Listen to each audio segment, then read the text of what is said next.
നമസ്കാരം, മലയാളി വാർത്തയിലേക്ക് സ്വാഗതം. ഉരുൾപൊട്ടൽ നാശം വിതച്ച കോഴിക്കോട് ജില്ലയിലെ മലയോര പ്രദേശമായ വിലങ്ങാട് ഇന്ന് പുലർച്ചെ മുതൽ വീണ്ടും അതിശക്തമായ മഴ തുടരുകയാണ്. ഇതേ തുടർന്ന് മഞ്ഞച്ചീളയിൽ 20 കുടുംബങ്ങളെ നാട്ടുകാർ മാറ്റി താമസിപ്പിച്ചിട്ടുണ്ട്. മഞ്ഞക്കുന്ന് പാരിഷ് ഹാളിലേക്കും വിലങ്ങാട് സെന്റ് ജോർജ് സ്കൂളിലേക്കുമാണ് കുടുംബങ്ങളെ മാറ്റി താമസിപ്പിച്ചത്. ചൊവ്വാഴ്ച പുലർച്ചെയാണ് മേഖലയിൽ ഭീതി പരത്തിയ മഴ ആരംഭിച്ചത്. മഴയിൽ വിലങ്ങാട് ടൗൺ പാലം വീണ്ടും വെള്ളത്തിനടിയിലായി.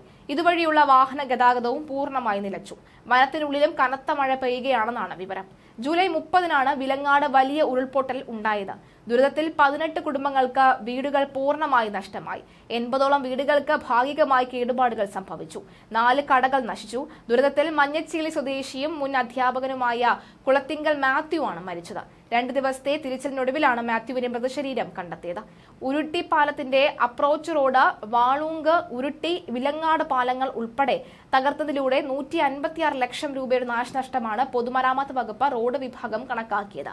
ജലസേചന വകുപ്പിന്റെ നഷ്ടം 35 കോടിയാണ്. 162 ഹെക്ടറിലധികം കൃഷിനാശമുണ്ടായി. ഇത് 225 കർഷകരെ ബാധിച്ചിട്ടുണ്ട്. കാർഷിക മേഖലയിലും 11.85 കോടിയുടെ നഷ്ടമാണ് സംഭവിച്ചതായാണ് കണക്കുകൾ.